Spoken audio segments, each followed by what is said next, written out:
Assalamualaikum warahmatullahi wabarakatuh. Perkenalkan, nama saya Agung Lukmana, NPM 195020072. Pada pertemuan kali ini saya akan membahas tentang etika ilmuwan dalam karya ilmiah. Untuk mengefektifkan waktu, langsung saja ke pembahasannya.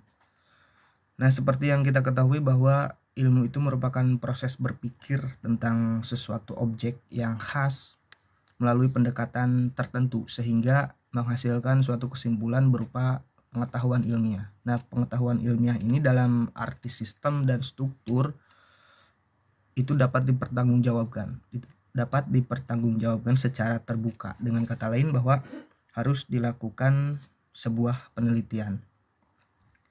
Kita langsung ke pembahasan yang pertama, yaitu tentang etika. Definisi etika itu, secara etimologi, etika itu berasal dari kata Yunani yaitu ethos, yang berarti watak atau kesusilaan atau adat. Nah, secara terminologi, etika itu adalah cabang filsafat yang membicarakan tingkah laku atau perbuatan manusia dalam hubungan baik atau buruk. Jadi kalau kita simpulkan dari kedua hal di atas, dari etimologi dan terminologi, dapat disimpulkan bahwa etika itu merupakan sebuah adat atau kebiasaan atau perilaku manusia yang berkaitan dengan baik atau buruk, jelek atau bagus, dan lain sebagainya. Menurut bahasa Indonesia juga kedua-duanya diterjemahkan dengan kesusilaan. Jadi etika itu disebut pula sebagai akhlak atau disebut pula sebagai moral. Jadi akhlak dan moral itu bisa dikatakan sebagai sebuah etika.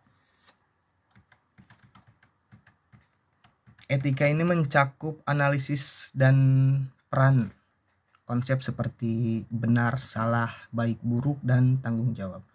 Etika juga memerlukan sikap seperti kritis, metodis, dan sistematis. Tentu saja dalam ilmiah sangat penting akan hal ini,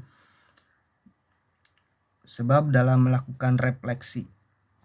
Oleh sebab itu, etika merupakan, bisa dikatakan sebagai sebuah ilmu, sebagai suatu ilmu, atau objek dari etika adalah tingkah laku manusia. Jadi objek utamanya itu tingkah laku manusia.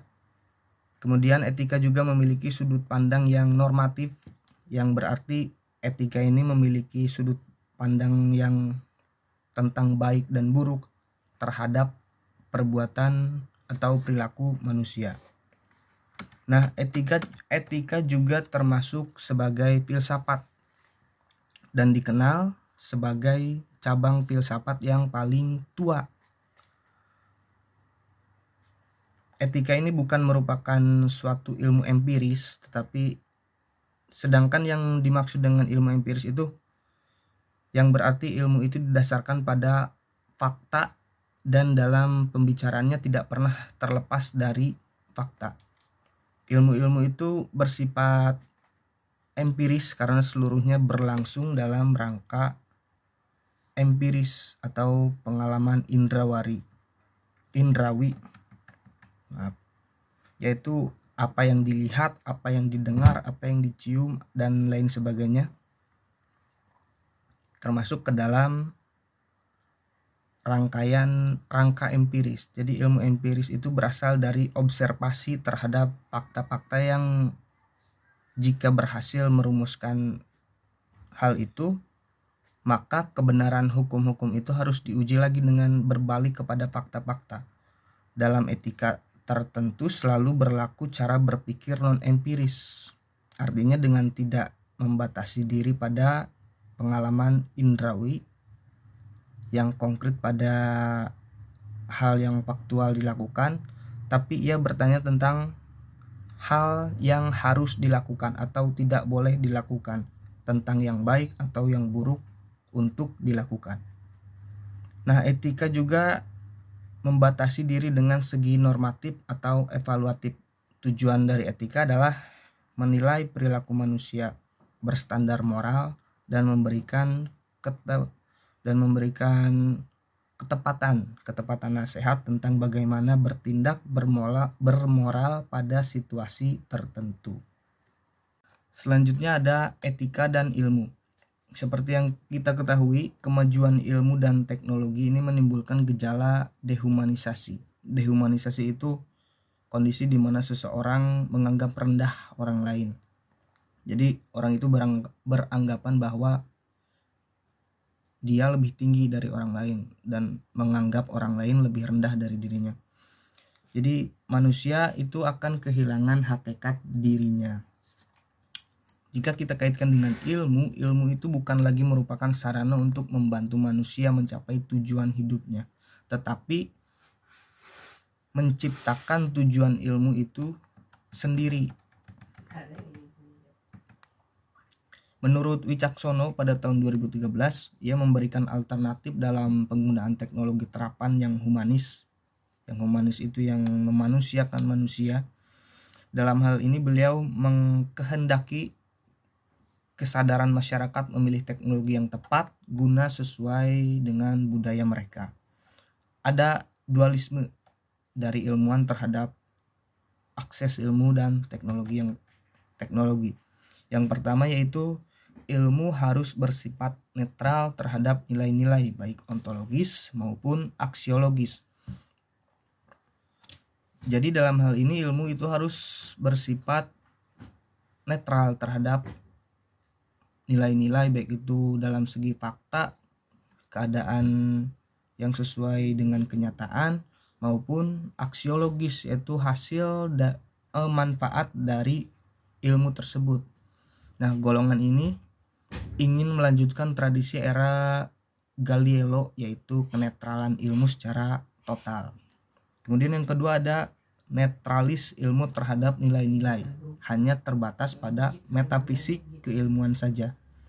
Sedangkan dalam penggunaannya, pemilihan objek penelitian kegiatan ilmu harus berlandaskan asas-asas moral. Jadi netralis itu hanya sebatas pada nilai-nilai yang metafisik saja. Selebihnya harus menyesuaikan dengan asas-asas atau moral yang berlaku pada wilayah tersebut. Tujuannya apa? Tujuannya untuk kebaikan manusia tanpa ada yang merasa direndahkan atau mengubah hakikat kemanusiaan. Selanjutnya ada etika ilmiah. Ilmu filsafat itu sebenarnya terbagi atas dua cabang kelompok, yaitu filsafat teoritis dan yang kedua ada filsafat praktis. Kelompok pertama mempertanyakan segala sesuatu yang ada, sedangkan kelompok yang kedua itu membahas bagaimana manusia bersikap terhadap apa yang ada tersebut. Nah, filsafat teoritis mempertanyakan dan berusaha untuk mencari jawaban tentang segala sesuatu, misalnya manusia, alam, hakikat realitas sebagai keseluruhan, tentang pengetahuan, tentang apa yang kita ketahui, tentang transenden itu pikiran di luar batas manusia dan sebagainya. Dalam hal ini filsafat teoritis pun mempunyai maksud dan berkaitan dengan hal-hal yang bersifat praktis karena pemahaman yang dicari untuk menggerakkan kehidupan. Nah, etika itu termasuk ke dalam kelompok filsafat praktis. Kemudian ada Rashid di bukunya tahun 2001 mengatakan bahwa etika dibagi menjadi dua kelompok, yaitu etika secara umum dan etika secara khusus. Etika secara umum merupakan suatu pemikiran kritis dan mendasar tentang ajaran-ajaran dan pandangan-pandangan moral. Etika ini berkaitan erat dengan pembagian masalah-masalah predikat nilai atau susila dan tidak susila, antara baik dan buruk, antara yang harus dilakukan dan tidak harus dilakukan. Kemudian yang kedua ada etika khusus. Etika khusus adalah bagaimana seseorang harus bertindak dalam bidang atau masalah tertentu dan bidang itu perlu ditata agar mampu menunjang atau mencapai kebaikan hidup manusia sebagai manusia. Kemudian menurut Suseno di tahun 1988 dalam Rashidi 2011 menyatakan bahwa etika Etika khusus dibagi menjadi dua, yaitu etika individual dan etika sosial. Yang keduanya itu berkaitan dengan tingkah laku manusia sebagai masyarakat. Etika individual itu membahas tentang kewajiban manusia terhadap diri sendiri, kemudian dalam kaitannya dengan kedudukan manusia sebagai warga masyarakat. Sedangkan etika sosial membicarakan tentang kewajiban manusia sebagai anggota masyarakat atau umat manusia secara global. Nah, etika individual ini tidak dapat dipisahkan dengan etika sosial. Kenapa? Karena kewajiban terhadap diri sendiri dan kewajiban sebagai masyarakat atau umat manusia itu saling berkaitan dan tidak bisa dipisahkan. Nah, etika sosial ini menyangkut hubungan manusia dengan manusia. Artinya, dalam hal ini etika sosial berkaitan dengan masyarakat luas, baik secara langsung maupun dalam bentuk kelembagaan. Maksudnya dalam bentuk kelembagaan itu seperti keluarga, masyarakat, negara. Nah, sikap kritis terhadap pandangan-pandangan dunia, ideologi-ideologi maupun tanggung jawab manusia terhadap lingkungan hidup. Jadi, etika sosial itu tentang ilmuwan yang baik adalah salah satu jenis etika khusus. Di samping etika khusus juga ada etika lain seperti etika profesi, etika politik, etika bisnis, etika dan lain-lain lah, banyak. Etika sosial juga berfungsi menjadikan manusia sadar. Sadar tentang apa? Sadar tentang akan tanggung jawabnya sebagai manusia dalam kehidupan sebagai anggota bermasyarakat. Menurut semua dimensinya. Demikian halnya ketika profesi ini merupakan etika khusus dalam etika sosial yang mempunyai tugas dan tanggung jawab kepada ilmu dan profesi yang disandanginya. Nah, dalam hal ini para ilmuwan harus berorientasi pada rasa sadar akan tanggung jawab profesi dan tanggung jawab sebagai ilmuwan yang melatar belakangi corak pemikiran ilmiah dan sikap ilmiahnya. Etika ilmiah juga merupakan nilai-nilai yang harus dipatuhi atau diikuti dalam dunia ilmiah dan penelitian. Nilai-nilai ilmiah ini dalam masyarakat perlu dibangun guna membenahi cara berpikir masyarakat terutama di dunia ilmiah. Para ahli juga membuat cara dalam melakukan penelitian secara ilmiah menggunakan nilai-nilai yang berkarakter. Nah, menurut Syamsi di bukunya tahun 2011 untuk membangun karakter dalam melakukan penelitian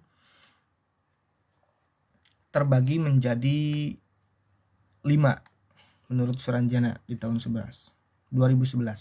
Yang pertama ada trustworthy, yaitu tentang kejujuran, loyalitas tinggi, menepati janji, memiliki integritas. Integritas di sini merupakan bisa sebuah komitmen, disiplin. Terus ada rasa semangat yang ingin selalu berprestasi. Kemudian yang kedua ada menghormati orang lain. Jelas seorang ilmuwan harus punya rasa menghormati orang lain, di mana selalu mementingkan kepentingan umum dibanding kepentingan pribadi dan selalu menerima saran atau masukan secara tidak menganggap bahwa dirinya merasa yang paling benar. Kemudian yang ketiga ada bertanggung jawab. Nah, segala hal yang dilakukan itu harus dipertanggungjawabkan, apalagi sebagai seorang ilmuwan, sebagai orang yang bisa mendirikan sebuah ilmu. Kemudian yang keempat ada adil. Adil di sini maksudnya adalah selalu terbuka dan tidak memilih satu golongan. Jadi intinya seorang ilmuwan harus mempunyai rasa netral terhadap siapapun. Entah itu golongan A, B, C, dan lain sebagainya.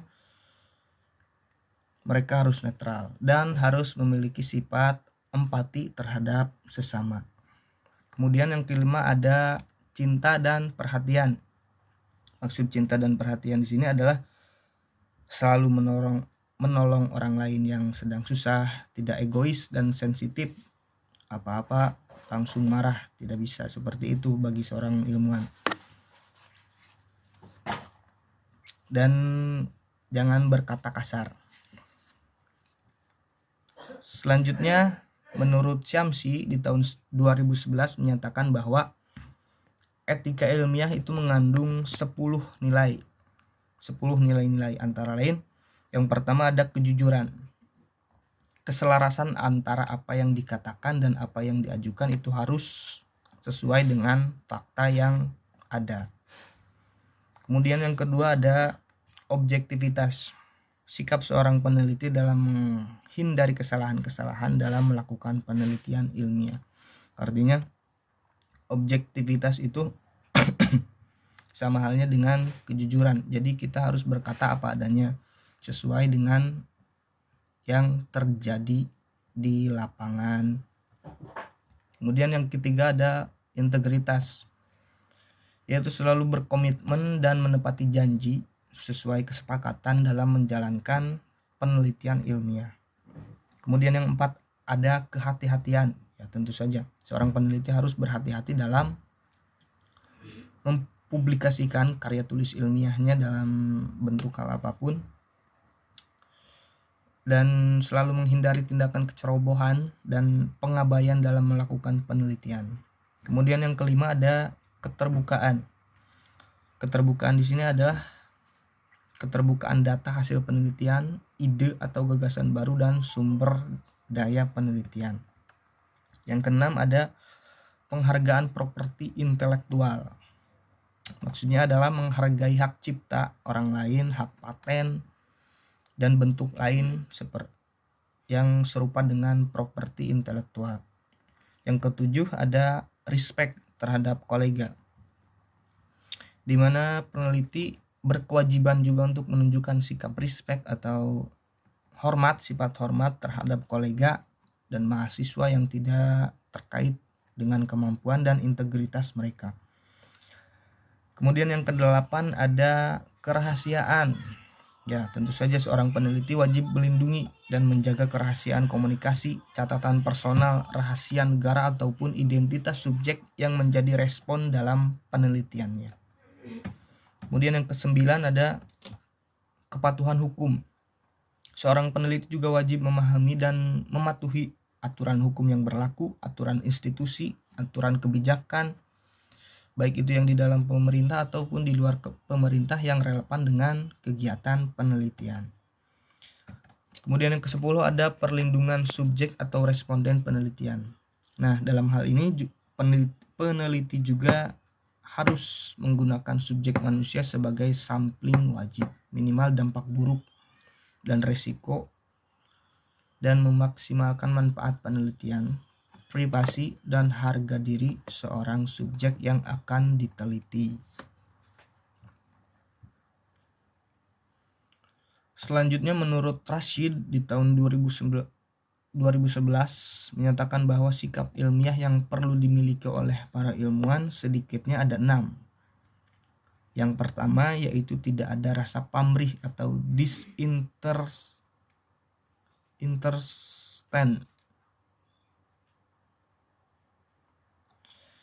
Disinterest itu merupakan sikap yang mengarah pada bagaimana cara mencapai pengetahuan ilmiah yang objektif dan menghilangkan rasa pamrih. Kemudian yang kedua ada bersikap selektif, yaitu sikap yang bertujuan agar para ilmuwan mampu memilih terhadap segala sesuatu yang akan atau harus dihadapi. Kemudian yang ketiga ada rasa percaya yang baik terhadap kenyataan maupun terhadap alat-alat indera serta budi atau mind atau pikiran. Kemudian yang keempat, adanya sikap yang berdasar pada suatu kepercayaan atau belief dan merasa pasti atau conviction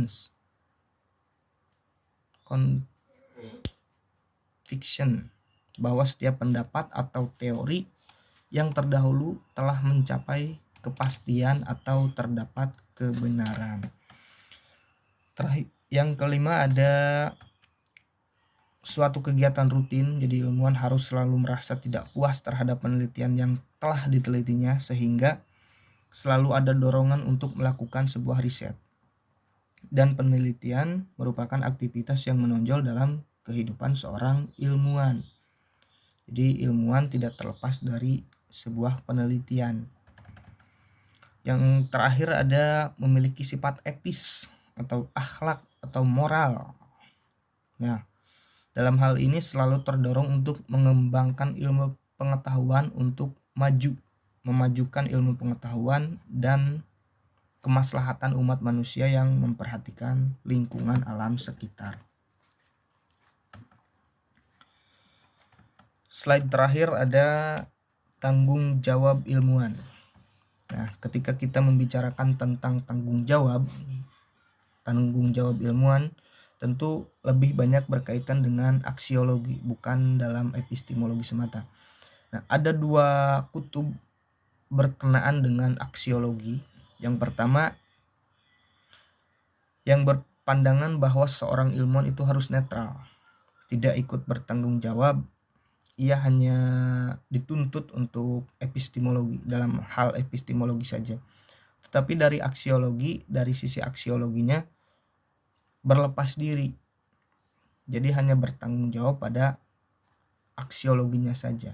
Kemudian yang kedua ada seorang ilmuwan itu dibebani tanggung jawab hingga aspek aksiologi. Jadi aksiologinya tanggung jawab, epistemologinya tanggung jawab. Nah, seorang ilmuwan juga menyangkut tanggung jawab moral, segi profesi dan segi moral, atau dimaksud dengan tanggung jawab segi profesional dalam kaitan epistemologi, yaitu mencakup asas kebenaran, kejujuran tanpa kepentingan langsung, menyadarkan kepada kekuatan argumentasi, rasional, objektif, kritis, terbuka, pragmatis, dan netral dari nilai-nilai yang bersifat dogmatis dalam menafsirkan hakikat realitas. Sedangkan yang dimaksud dengan tanggung jawab moral adalah dalam hubungan membentuk tanggung jawab sosial, yakni pada dasarnya ilmu pengetahuan digunakan untuk kemaslahatan manusia, maka ilmu digunakan sebagai sarana untuk meningkatkan taraf hidup manusia dengan memperhatikan kodrat manusia, martabat manusia, dan kelestarian lingkungan alam. Jadi pada intinya tanggung jawab seorang ilmuwan itu besar karena harus mempertanggungjawabkan apa yang sudah ia telitinya. Itu saja mungkin yang dapat saya sampaikan, kurang lebihnya mohon maaf. Ditutup bila taufiq wal hidayah. Wassalamualaikum warahmatullahi wabarakatuh.